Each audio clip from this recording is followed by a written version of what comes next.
there anyone you haven't managed to piss off yet? I'm thinking. Hello everyone, it's Story Dive, back again breaking down another trailer for American Gods, actually one full trailer and several clips that were recently released by Starz. Someone recently asked me why I hadn't done a breakdown of the most recent trailer for American Gods Season 3, and I was thinking I had reviewed the only trailer they've released, but it turns out Starz has been releasing a lot of American Gods content, which is only visible in America, and it's invisible up here where I am in Canada. Yes, that's right, the American Gods reviewer is Canadian. Go figure. So I turned my VPN onto the US, and all these trailers and clips and previews of American Gods Season 3 popped up, and I thought, why not? I'll break them down now. For the purposes of this video, I'm gonna skip over any details that I touched on in the first trailer for Season 3. So if you haven't seen that, you can click on the upper right-hand corner and it's linked there, or click on the description below. Also, if you like American Gods, you might want to check out my video about Neil Gaiman's other book, Coraline, that breaks down all the real-world mythology and folklore in the Coraline book and movie. But let's get started with the latest American Gods trailer and clips. After a few shots of things that we saw in the previous trailer, we get our first look at Blythe Danner as the Greek goddess of the harvest, Demeter. She's also a goddess of fertility, which might factor into the story somehow. And in fact, in another short clip that was released by Starz, we see Wednesday approaching her with flowers and he gets slapped by Demeter. So obviously they had some kind of relationship in the past. Possibly they even had some demigod or full god children, and it didn't end well. After this aerial shot of Lakeside, which is the town that Shadow is hiding out in under the alias Mike Ansel, we get our first sight of Hinzelman, who is a big character in the book during this section. In the book, he's male, we'll say, but here the character is a woman played by Julia Sweeney, aka Pat, and she seems to be just a nice, unassuming lady, which is kind of what Hinzelman was like in the book, although things may not be what they seem. I'm not going to give any more away than that. And in this shot, of course, we can see one of Wednesday's ravens, Hugin or Moonin, flying over Lakeside, keeping tabs on Shadow.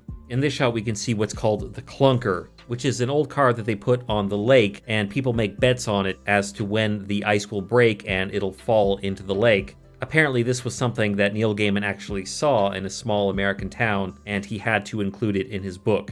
This shot is in what looks like some sort of old church, and we see that Laura is there. She seems to have gotten there through this Charlie and the Chocolate Factory-esque elevator that she's going through. I'm not sure exactly what that is, but I suspect where she is New Orleans, because in a bit we're going to see one of the characters that we saw in the last season from New Orleans. Here we have a shot of some kind of celebration, and I'm pretty sure this is where the Orishas, the gods, if you can call them gods, of the Yoruba people will start to come in. Based on the drumming and the balloons and everything, this seems to be some sort of celebration, perhaps a Yoruba cultural celebration, and this is where the Orishas will start to appear. We have to fight! There's a shot of Chernabog saying we have to fight. It's great that Chernabog is back in this season. It's great to see Peter Stormare back. And then it cuts to a battle of some kind. Between what we're going to see later is actually Wednesday in his full-out Odin shining Norse god armor, and he appears to be fighting someone. It's unclear who, but I'll talk more about that in a later shot. So this character, based on the way he changes, I believe is one of the forms of Mr. World. There's going to be several in this season, and he appears to have some well-armed henchmen with him, so he's possibly a warmonger or some sort of weapons guy. I think he's either a form of Mr. World or Mr. World is posing as him. This shot here is very interesting. On the left is Wednesday in his Odin garb, as I pointed out earlier, fighting someone else, who I believe to be another Norse god, and based on IMDb, we will see the Norse god of war, Tyr, in this season. He's played by the actor Dennis O'Hare, so I believe that's who we're seeing here fighting Wednesday. I believe Wednesday and Tyr have some sort of a conflict, and either they go to the backstage to fight, or there's a flashback of an ancient conflict they had, and that's what we're seeing here. Tyr is often depicted missing his right hand. He had it bitten off by Fenrir the wolf. And as we can see, this guy has his right hand. But still, I think that's possibly who we're seeing here. Here we see Shadow in front of a statue of the elephant-headed Hindu god Ganesha, who is a god of new beginnings, wisdom, and success. In another clip, we will see another shot of Ganesha, still in statue form, but sort of an animated version of the statue form, and it appears he is appearing in ice, perhaps appearing to Shadow because Shadow is going to have a sort of a new beginning in this season. Here's a shot of Mr. World in his Danny Trejo form, saying nothing is out of our reach, and a shot of Mr. World or Miss World in his Dominique Jackson form. And based on this shot that we see here, she appears to be wielding a baseball bat and there's blood spurting. So this appears to be a kind of recreation of the famous scene with Robert De Niro as Al Capone in The Untouchables, where she makes an example of someone at this meeting by beating them to death with a baseball bat. Here we see a shot of Shadow in what looks like Lakeside, and he turns around and he sees a peacock, which is definitely the Orisha Oshun. We know she's a character played by Horizon F. Guardiola. Oshun is a goddess of rivers, love, and fertility. She is often symbolically represented by peacocks or peacock feathers, so this seems to be the first time Shadow encounters her.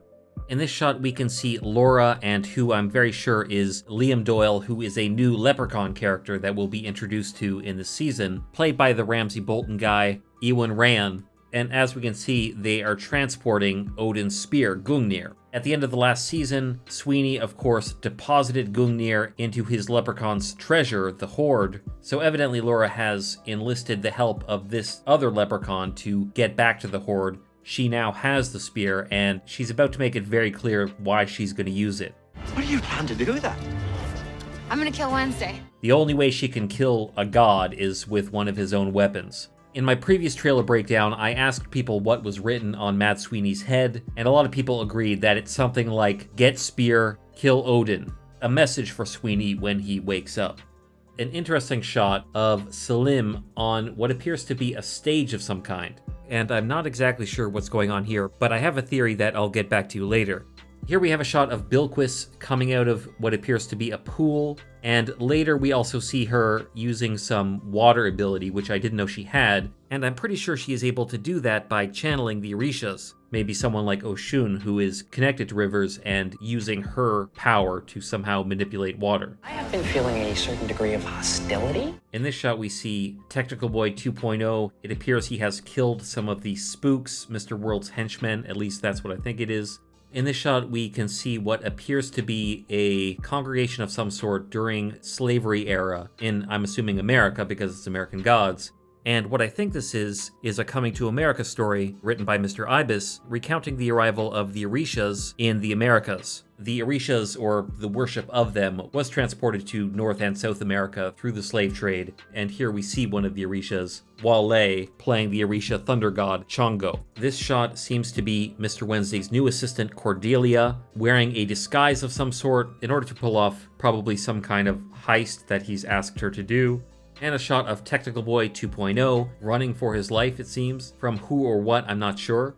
We get another shot of Wednesday in his armor fighting what I believe is Tyr. But like I said, that right hand with the axe would probably not be there. Perhaps it's a mechanical hand of some kind. And Chernobog hitting something with his hammer. Who knows what or who.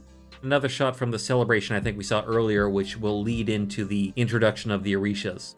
This shot is interesting because it's Laura and she is throwing the spear, Gungnir, at something. I mean, she intends to use it on Wednesday, so perhaps that's what she's doing, but we can't really see where she is or who she's aiming it at.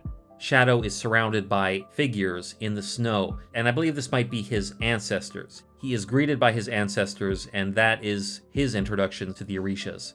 That is the end of the full trailer, but they also released a few little short clips that had a few interesting things that I wanted to touch on. So let's get to that. There are no others like me. Oh, you're special. As a matter of fact, I am. In this scene, we see a bit more of a scene that we saw in the first trailer, which is Bilquis going to the house of this guy here, and I'm not actually sure who he is or who the actor is, although I did scan IMDb to try and find him. But Bilquis appears to be trying to make some kind of a deal with him, and it's not going well. This guy mockingly says, "You're special," and Bilquis says, "As a matter of fact, I am." And then we see a bunch of magazine covers with the image of Bilquis's face over what should be black female historical figures on the covers. Ida B. Wells on the left, Rosa Parks, Harriet Tubman, and on the right you can see Nina Simone. So this is probably how Bilquis is rebranding herself in this season. She has sort of rebranded herself several times during the series. We also get this fun clip of what looks like Shadow throwing Technical Boy, and it appears to be the same house where Bilquis was making the deal, so perhaps that guy is associated with Technical Boy in some capacity.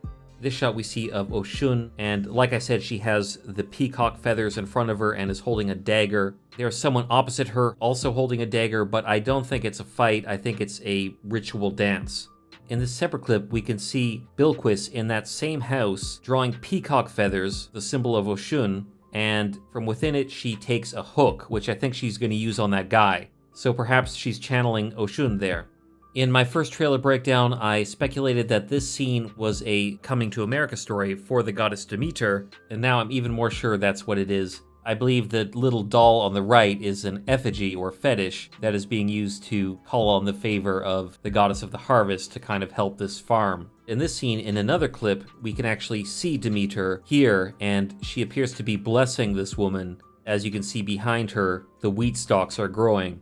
Maman Bridget, the better half of Baron Samedi, is returning for this season, so clearly Laura is going to use Baron Samedi's elixir to resurrect Sweeney, and that's probably why she went back to New Orleans. In another clip released by Starz, we see this nice shot of Wednesday in his Odin outfit, riding his steed. It only has 4 legs. In Norse mythology, he has 8 legs. Long story, but only 4 here. We can also see a shot of the carousel at the house on the rock, and the wolf statue on the carousel is breaking apart, and underneath it we can see a real wolf, possibly Fenrir. In this scene, we can also see Mr. Ibis holding Laura's potion. She has apparently gone to him with the Baron Samedi potion, and she says it's voodoo, baby. Voodoo, baby. Here we can see what appears to be another one of the Orishas, although I'm not sure which one. There are a lot, and I can't really find any clues to go on. At the beginning of the clip, he sort of fades in. Another possibility is that at some point, Shadow meets his ancestors, and this is one of them. He also seems to be wearing a crown, so perhaps he's royalty of some kind. This scene, I believe, is Mr. Marilyn Manson as the Viking death metal bandleader and berserker Johan, and he appears to be in some kind of monstrous form, very death metal. This is an interesting shot. As we see this guy kisses his lips and then a butterfly comes out. I looked up this actor on IMDb and he is named Daniel Jun, and he is playing a god called Tianbo, which is one of the names of Turshin, the Chinese rabbit god. So you're probably thinking he's a god of rabbits, but actually he's like a patron god of homosexuality in China. The name Tianbo comes from Hu Tianbo, a real man who was sentenced to death for homosexuality and came back in god form, and apparently in the series as well. In China, butterflies symbolize immortality, as well as young love or conjugal bliss. So perhaps Tianbo gives Selim some conjugal bliss. I think Tianbo appears on the same episode as we see Selim on that stage, because also in that episode someone is credited as Pink Wings Man, who we can see in the background. So possibly this stage is like an area for LGBTQ gods or spirits, and this is where Selim finds himself. That's my theory anyway. So those are all the details I wanted to cover in the second American Gods Season 3 trailer and all the clips that were released since then. What did you think of this trailer, and what do you think of the upcoming American Gods series? Even with the lack of Mr. Nancy, I'm still interested to see where it goes, but I understand that Mr. Nancy leaving the series is a deal breaker for some people. Regardless, let me know if you noticed anything interesting in these trailers or clips. The series will be released on January 10th, and I will be covering it, so if you haven't already, subscribe so you don't miss that, and give the video a like. I hope you all had a decent 2020, although it's very unlikely. Let's hope for a good 2021. Happy New Year, everybody. Thanks for watching, and until next time.